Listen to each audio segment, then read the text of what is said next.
Life is big. It has many colors, aspects. You cannot contain life into words, make a belief system out of it, to explain and answer every problem that life throws at you. Life is too enormous, too boundless to be constrained by people's dualistic, discriminatory beliefs. Duality means someone does not accept life in its whole. There's a part of them that always discriminates certain aspects of life, disregarding it as useless and meaningless. But such discrimination makes someone only divided, lopsided, and incomplete. Discrimination goes both ways. When someone says anger is bad, they're not just declaring other people's anger as worthless, they're declaring their own anger as worthless, and discriminating a part of themselves. Similarly, characters in Danganronpa V3 hold various dogmas and ideals, and through those very ideals, they fail to recognize the value and truth of certain aspects of reality that are opposite to the ideals they hold. Hence, they are always in conflict with reality, always incomplete, discriminating a part of reality that they do not want to recognize. Kaito Momota resembles the ideal of trust. He is an astronaut trainee. His choice of profession is dependent on teamwork, and possibly related to that, Kaito is very open, outgoing. He believes and trusts others easily. However, his trust isn't completely blind. The heart knows its own way. It has its own intelligence, and simply by looking at others, Kaito can tell whether someone has malice behind their skin or not. He easily identified Kaede, Shuichi, Gonta, and even Maki as good people, despite the majority of the characters neglecting and discriminating against Maki after knowing her true talent as the ultimate assassin. Kaito has great intuition, heart, and emotional intelligence. He looks at himself and his feelings and determines what he wants to do. It doesn't matter how much the odds are stacked against him because the impossible is possible. But unfortunately, perhaps because of this very belief, he came to think that the opposite of this ideal is wrong and bad. If your own feelings matter the most, then the world outside of you doesn't matter. If trust, compassion, and teamwork is right, then being scientific, logical, being thoughtful, and suspecting of others is wrong. If using your heart is right, then using your head is wrong. He finds logic and doubt to be superfluous, and even when he does make logical arguments during class trials, he always spins his arguments to fit his own feelings, what he wants to do, who he wants to trust in. During the first trial, Kaito trusted Kaede. He saw that there was no malice in Kaede's eyes and based his arguments around that. But being emotionally correct just isn't enough to be completely right. Even if Kaede was kind-hearted, she still committed the murder and planned out the killing and had killed, or attempted to kill if you consider the 6th trial, a person. And during the 4th trial, Kaito realized Gonta was not lying and held no malice. A good emotional understanding, but because of his utter trust in his emotional intelligence, Kaito neglected other evidence surrounding the case. The way the world loops, how Gonta could have lost his memories, and how he, and only he, could have gotten away with murder. Kaito has good insight into other people's feelings, but this ability alone won't allow him to triumph over the many trials of the killing game. Even if someone has good intentions, they could kill someone because of their good intentions. Contrast to Kaito, Kokichi is someone who doesn't trust others. He only trusts his own logical mind and deems Kaito's mentality to be idiotic. He shrouds himself in a web of lies in order to hide his true feelings and emotions. Kaito despised Kokichi. Perhaps to him, Kokichi was the hardest to read and understand from the people of the killing game, and the fact that his ideals and beliefs were the exact opposite to his made it impossible for Kaito to accept Kokichi. Kokichi believed in only cold hard logic. After Kaito died due to the execution in chapter 1, Kokichi concluded that the participants of the killing game were too weak to fight against Monokuma, and therefore that he should try to side with Monokuma in order to gain his trust. He lied about enjoying the killing game, which made it hard for the other participants to accept him, but this lie helped to get closer to Monokuma. Still, Kokichi's greatest flaw lay in the fact that he didn't trust people and their feelings. He didn't trust his own feelings. He sacrificed Gonta for his so-called logical plan, despite deep down never wanting to hurt Kota. He thought it was illogical to fight head-on against Monokuma, as he was much stronger than the students. But this very pessimistic nature is the mind's downfall. How do you know if it's possible to win against Monokuma or not? Just because you failed in the past means that you can't succeed now? Trying to be logical could very well be a pitfall of trying to decide what to do in the present moment based on past experiences and mistakes. Kokichi's past remains a mystery, but perhaps he was betrayed in the past, and now he was letting the past experience control him, trusting only in conventional logic and not people or his own feelings. He wanted to fight against Monokuma, but by attaching himself to the logical, he had already given up on his rebellion. The odds of them winning against Monokuma were low, and there was a mastermind amongst them. Therefore, working together with the rest of the students ended up becoming an ideological option. But the odds don't matter because the impossible is possible. The world that you see with your eyes changes depending on what you believe in. If you don't believe in yourself, if you don't trust yourself, how can you trust in others? How can you succeed in doing the things you wanted to do? This mentality Kokichi didn't understand. It ran contrary to his logical deductions. To him, the cold and calculating logic was the key to surviving the killing game. Therefore, any unreliable info such as the testimonies of the suspects means nothing to him. And he was wrong. In trial 2, Maki and Kaito were accused of being the culprit because they don't have alibis. Kaito claimed that both of them were not the culprit because he trusted Maki.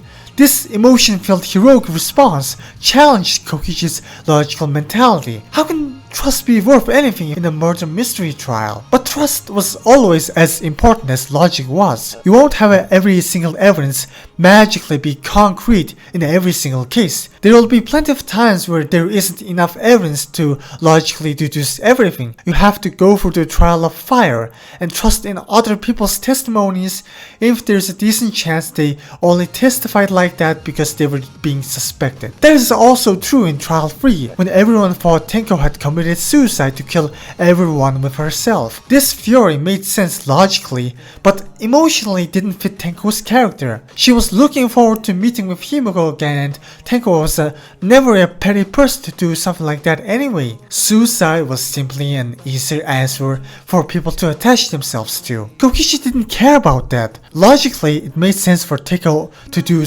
that, but logic just isn't enough on its own to reach the truth. Because of his attachment to logic, Kokichi became pessimistic. He neglected his own feelings, therefore he neglected the feelings of others. That's why in chapter 4, he thought he needed to make Gonta kill Miu. He could have told everyone about Miu's plan of murder, but with his so-called logical mind, he deduced that people wouldn't trust him. Kokichi didn't trust them and they didn't trust Kokichi. So his comments will have likely been shrugged off as another silly prank, or so he thought, or so he believed. We don't know what would have happened if Kokichi came up to them with the truth. He would have to trust them to not ignore him, and his action would ruin his plan of tricking Monokuma into believing that Kokichi wanted to make the killing game more interesting. But it's not that he enjoyed the killing game, he simply said that to make himself feel better, and used the feel betterness to trick Monokuma.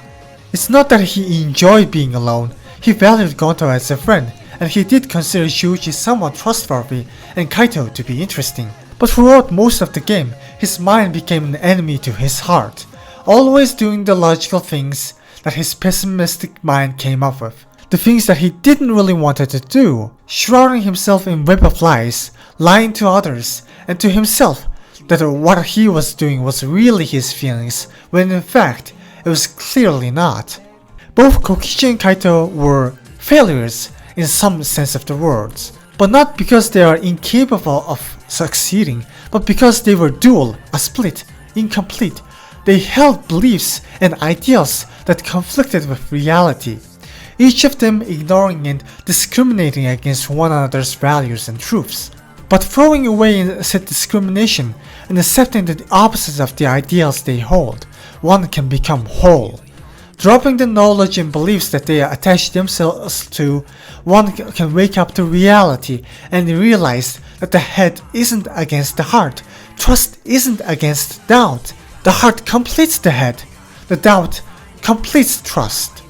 And this realization came to both of them during Chapter 5. Due to Kokichi underestimating Maki and the Mastermind, both Kokichi and Kaito were poisoned. Running out of time, Kokichi had to admit that he needed to trust someone in that moment. He needed to sacrifice himself, trusting someone other than himself to fight Monokuma, while Kaito needed to throw away the spite of the past and go along with Kokichi's plan that involved lying and tricking his friends to execute a cold-hearted, logical plan. By setting aside their differences, accepting one another and working together, both of them achieved something that they couldn't have done alone. This truth came to them a little late, but there was one character named Shuichi Saihara who realized this truth a little earlier than them. Shuichi, even back in Chapter 1, thought that he wouldn't be able to challenge the killing game alone and trusted Kaede. While his trust was in vain as Kaede committed murder using the intel he gave her, he still valued Kaede's words of encouragement that he should face the truth head on, and those who do not know the truth can choose their destiny. Even with the haunting past of losing Kaede, Shuichi managed to trust in Kaito, and from Kaito he learned the value of trust and teamwork even more. But he never lost the values of a detective, which were doubt and the truth, which is why in Chapter 4 he faced everyone's emotional arguments, including Kaito's, because no matter how cruel and sad the situation might seem to be, the truth doesn't care about your feelings and you have to face it. But with this utmost trust in truth, a strange implication is being held. If truth is so important and is to be held above everything else, does that mean lies are wrong and bad because they are the opposite of truth? Does that mean something that is artificial and fictional is the enemy of truth? Shuichi might have not given a deep thought for it. Shuichi lied during the trials, but his lies were just a tool, a stepping stone to reach the truth. He didn't respond to Kokichi's glorification of lies. When Kokichi bullied Kibo and accused him of being a fake and an artificial robot, a liar, Shuichi did not respond. Maybe he thought he didn't know much about AI, so he didn't feel the right to comment. Or maybe, deep down, Shuichi agreed with Kokichi. I knew it. Even someone like Shuichi is susceptible to robophobia. This cannot be tolerated. I will sue him. Kibo, get the hell out of my video! In Chapter 6, when Hope's Peak was revealed to be fictional, and everyone they knew were revealed to be just artificial memories, and the people they knew in the killing game were fictional, Shuichi became increasingly sad and depressed. He could not accept this truth, because if the truth is to be accepted, then his love for Kaede was false. Kaede was someone who was artificially created by the flashback light. Her body wasn't hers. If lies and fiction were against truth and reality, then lies and fiction has to be wrong. It had to be worthless to fight for a lie. But was that really the truth? Is fiction against reality? Are lies against truth? Perhaps used to being bullied for being a robot, Kibo did not give in to despair. Some may have rejected his feelings for being a robot, but he knew his feelings were real. Therefore, Kibo fought against Tsumugi, even if he knew his memories were artificial and fictional. He and Maki ended up deciding to sacrifice themselves to let Shuichi and Himiko escape. At that moment, Shuichi saw the truth of reality. He cared for Maki and Kibo's well-being. He loves them just as much as he loves Kaede and Kaito. Shuichi was weak. He was doubtful.